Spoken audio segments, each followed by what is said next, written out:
नमस्कार दोस्तों, स्वागत है आपका हमारे चैनल में। दोस्तों, इस वीडियो के अंदर अब भी हम लोगों के जीके जनरल नॉलेज यानी सामान्य ज्ञान इससे रिलेटेड इम्पोर्टेंट 40 क्वेश्चन देखने वाले हैं, जो कि आपके आने वाले एग्जाम से रेलवे, एसएससी, जीईटी, यूपीएसआई और आने वाले सभी प्रतियोगिता परीक्षा के लिए काफ़ी इम्पोर्टेंट है। तो आप इन एक एक क्वेश्चन को रट लीजिए। उससे पहले चैनल पर आया है तो चैनल को सब्सक्राइब कर, जो पास वाले घंटे का निशान है उसे भी ऑन कर दें, ठीक है दोस्तों। यदि आपको इनमें से किसी क्वेश्चन का आंसर पता है तो आप अपना आंसर जो है कमेंट बॉक्स में लगा सकते हैं, ठीक है। तो देखिए, यहाँ पर हमारा पहला क्वेश्चन है, निम्नलिखित में से किस युद्ध के द्वारा भारत में ब्रिटिश प्रभुत्व की स्थापना की शुरुआत हुई? तो देखिए, इसका करेक्ट आंसर ऑप्शन बी हो जाएगा। ये हुई थी प्लासी के युद्ध के द्वारा। आपको याद रखना है, प्लासी के युद्ध के द्वारा जो है भारत में ब्रिटिश प्रभुत्व की स्थापना की शुरुआत हुई। प्लासी का युद्ध कब हुआ था? तो 23 जून 1757 को हुआ था। और यह युद्ध बंगाल के तत्कालीन नवाब सिराजुद्दौला तथा रॉबर्ट क्लाइव के नेतृत्व में अंग्रेजी सेना के मध्य हुआ था, ठीक है। और इस युद्ध में जो है अंग्रेज़ों ने विजय प्राप्त की और अंग्रेज़ों ने जो है बंगाल पर अधिकार कर लिया, ठीक है। आपको याद रखना है। क्वेश्चन नंबर 2 है, बक्सर के युद्ध के समय बंगाल का नवाब कौन था? तो देखिए, करेक्ट आंसर ऑप्शन बी हो जाएगा। मीर जाफ़र जो था, ये बक्सर के युद्ध के समय बंगाल का नवाब था। बक्सर का युद्ध कब हुआ था?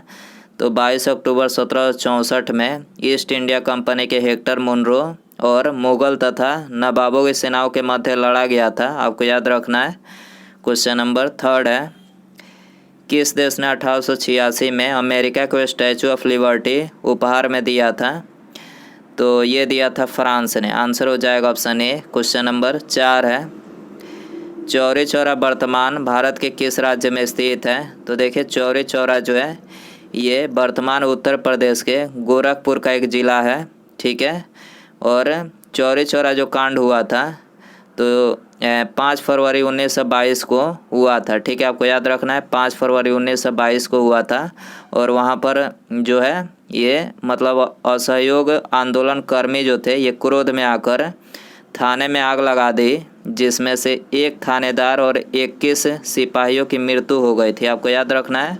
और ये कांड कब हुआ था? 5 फरवरी 1922 को। डेट काफ़ी ज़्यादा इम्पोर्टेंट है, हर एग्जाम में पूछा जाता है, ठीक है। क्वेश्चन नंबर 5 है, मृत सागर किन दो देशों के बीच स्थित है? तो देखिए, मृत सागर ये जॉर्डन तथा इजराइल के मध्य स्थित है। आंसर हो जाएगा ऑप्शन बी।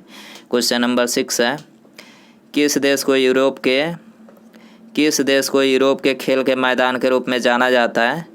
तो करेक्ट आंसर ऑप्शन सी हो जाएगा। स्विट्जरलैंड को जो है यूरोप के खेल के मैदान के रूप में जाना जाता है। क्वेश्चन नंबर 7 है, डचों ने भारत में अपनी प्रथम व्यापारिक कोठी कहाँ पर स्थापित की? तो प्रथम व्यापारिक कोठी जो है ये मुसलिपट्टनम में स्थापित की। और कब की? 1605 में। आपको याद रखना है। आंसर हो जाएगा ऑप्शन बी। क्वेश्चन नंबर 8 है, पहली टेलीग्राफ लाइन लॉर्ड डलहौजी द्वारा 1852 में किसके बीच शुरू की गई? तो ये शुरू की गई थी कोलकाता और आगरा के मध्य। आंसर हो जाएगा ऑप्शन डी। क्वेश्चन नंबर 9 है, किस देश को लैंड ऑफ राइजिंग सन के नाम से जाना जाता है, यानी उगता हुआ सूरज किसे बोला जाता है? तो ये जापान को बोला जाता है, ठीक है। आंसर हो जाएगा ये।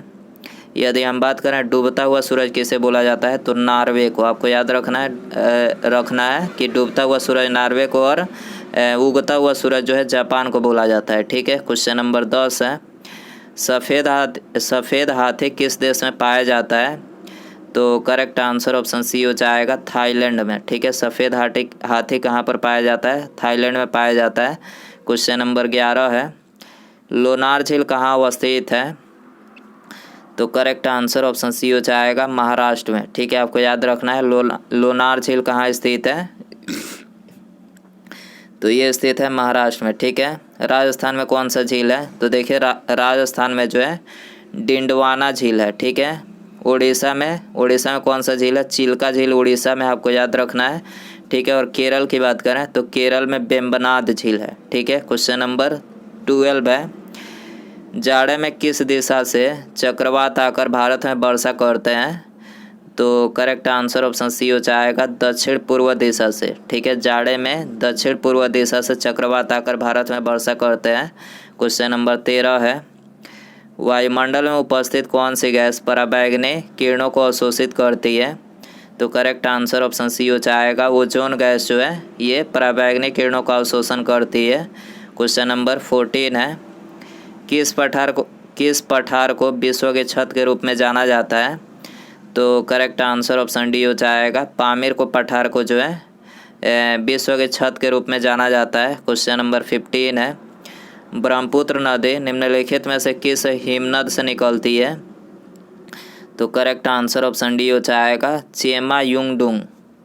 ठीक है, चेमा युंगडुंग हिमनद से निकलती है। इसके अलावा ब्रह्मपुत्र नदी जो है ये तिब्बत में मानसरोवर झील या आंगसी ग्लेशियर से निकलती है। ठीक है, ब्रह्मपुत्र नदी को तिब्बत में सांगपो और अरुणाचल प्रदेश में दिहांग के नाम से जाना जाता है। ठीक है, क्वेश्चन नंबर 16 है, विश्व का सबसे बड़ा उष्णकटिबंधीय कौन सा है?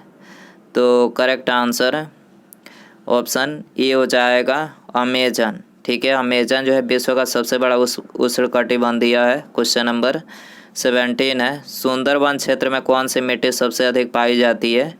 तो सुंदरवन क्षेत्र में जलोढ़ मिट्टी जो है सबसे अधिक पाई जाती है। आंसर हो जाएगा ऑप्शन डी। क्वेश्चन नंबर 18 है, ग्रैंड ट्रंक रोड किस नाम से जाना जाता है? तो देखिए, ग्रैंड ट्रंक रोड जो है ये NH1 और NH2 के नाम से जाना जाता है। NH1 की बात करें तो NH1 जो है दिल्ली से अमृतसर तक जाती है और NH2 जो है ये दिल्ली से कोलकाता तक जाती है। ठीक है, और ग्रैंड ट्रंक रोड का निर्माण किसने करवाया था? तो शेर शाह सूरी ने करवाया था, आपको याद रखना है। क्वेश्चन नंबर 19 है, संविधान का कौन सा भाग नागरिकता प्रावधानों से संबंधित है? तो करेक्ट आंसर ऑप्शन ए हो जाएगा, भारतीय संविधान का भाग 2। और अनुच्छेद की बात करें तो अनुच्छेद 5 से 11 तक जो है ये नागरिकता प्रावधानों से संबंधित है। क्वेश्चन नंबर 20 है, भारत के संविधान की कौन सी अनुसूची राज्यसभा में सीटों के बंटवारे का निर्धारण करती है? तो करेक्ट आंसर ऑप्शन बी हो जाएगा, चौथी अनुसूची। ठीक है, भारतीय संविधान की जो चौथी अनुसूची है तो ये राज्यसभा में सीटों के बंटवारे का निर्धारण करती है। क्वेश्चन नंबर 21 है, बंदर में कितने गुणसूत्र यानी क्रोमोजोम होते हैं? तो देखिए, बंदर में ये 48 गुणसूत्र होते हैं। आंसर हो जाएगा ऑप्शन बी। यदि हम बात करें मनुष्य में कितने गुणसूत्र होते हैं तो मनुष्य में जो है 46 गुणसूत्र होते हैं, आपको याद रखना है। क्वेश्चन नंबर 22 है, भारत में ताज़े पानी की झील निम्नलिखित में से कौन सी है? तो भारत में ताज़े पानी की झील ये है बुलर झील। आंसर हो जाएगा ऑप्शन सी। क्वेश्चन नंबर 23 है, राज्यपाल की नियुक्ति कौन करता है? तो राज्यपाल की नियुक्ति राष्ट्रपति करते हैं। करेक्ट आंसर ये हो जाएगा। क्वेश्चन नंबर 24 है, कि संवैधानिक संशोधन विधेयक द्वारा संसद ने मतदान की आयु को कम करके 21 वर्ष से 18 वर्ष किया? तो ये किया था 61वां संविधान संशोधन के द्वारा। आंसर हो जाएगा ऑप्शन सी। क्वेश्चन नंबर 25 है, प्राक्कलन समिति में कौन सम्मिलित किए जाते हैं? तो देखिए, प्राक्कलन समिति में ये लोकसभा से 30 सदस्य सम्मिलित किए जाते हैं। आंसर हो जाएगा ऑप्शन ए। क्वेश्चन नंबर 26 है, विश्व की सबसे लंबी महाद्वीपीय पर्वत श्रृंखला कौन सी है? तो देखिए, सबसे लंबी जो महाद्वीपीय पर्वत श्रृंखला है तो ये है एंडीज। आंसर हो जाएगा ऑप्शन बी। क्वेश्चन नंबर 27 है, भारत में राष्ट्रीय आय का आकलन पहली बार किसने किया था? तो देखिए, पहली बार जो है दादा भाई नौरोजी ने किया था। आंसर हो जाएगा ऑप्शन बी। क्वेश्चन नंबर 28 है, भारत में राष्ट्रीय आय की गणना किसके द्वारा की जाती है? तो देखिए, करेक्ट आंसर ऑप्शन बी हो जाएगा, केंद्रीय सांख्यिकी संगठन के द्वारा जो है भारत में राष्ट्रीय आय की गणना की जाती है। क्वेश्चन नंबर 29 है, बड़ांध व्यक्ति निम्नलिखित में से किन रंगों में अंतर नहीं कर सकते हैं? तो देखिए, बड़ांध व्यक्ति जो है ये लाल और हरा रंगों में जो है अंतर नहीं कर सकते। आंसर हो जाएगा सी। क्वेश्चन नंबर 30 है, रात में तारे चमकते हैं। तो देखिए, रात में अनेक अपवर्तनों के कारण चमकते हैं। करेक्ट आंसर ये हो जाएगा। क्वेश्चन नंबर 31 है, जिस प्लास्टिक पॉलीमर से कंघी, खिलौने, कटोरे आदि बनाए जाते हैं उसका नाम है? तो देखिए, उसका नाम है पॉलीस्टाइरीन। ठीक है, पॉलीस्टाइरीन जो है उसका नाम है। करेक्ट आंसर ऑप्शन बी हो जाएगा। क्वेश्चन नंबर 32 है, निम्नलिखित में से वह कौन सी गैस है जिसे एक्वा ग्लास में गोताखोर द्वारा सांस लेने के लिए ऑक्सीजन में मिलाया जाता है? तो कौन सी गैस है? तो ये है हीलियम गैस। आपको याद रखना है, हीलियम गैस जो है जिसे एक्वा लंग्स में गोताखोर द्वारा सांस लेने के लिए ऑक्सीजन में मिलाया जाता है। ठीक है। क्वेश्चन नंबर 33 है, निम्नलिखित में से वे कौन से कण हैं जो परमाणु के केंद्र के चारों ओर घूमते हैं और ऋणात्मक रूप से आवेशित होते हैं? तो करेक्ट आंसर ऑप्शन ए हो जाएगा, ये है इलेक्ट्रॉन। ठीक है, जो परमाणु केंद्र के चारों ओर घूमते हैं और ऋणात्मक रूप से आवेशित होते हैं। क्वेश्चन नंबर 34 है, निम्नलिखित में से कौन सा पदार्थ है पौधों के लिए एक सूक्ष्म पोषक होता है? तो करेक्ट आंसर ऑप्शन डी हो जाएगा, बोरान।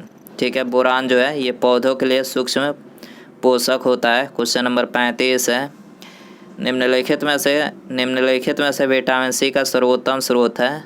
तो विटामिन सी का सर्वोत्तम स्रोत है सिट्रस फल। आपको याद रखना है, विटामिन सी का सर्वोत्तम स्रोत है। विटामिन सी किस में पाया जाता है? तो नींबू, संतरा, नारंगी, टमाटर, खट्टे पदार्थ है, मिर्च और अंकुरित जो अनाज होते हैं उसमें जो है विटामिन सी पाया जाता है। ठीक है।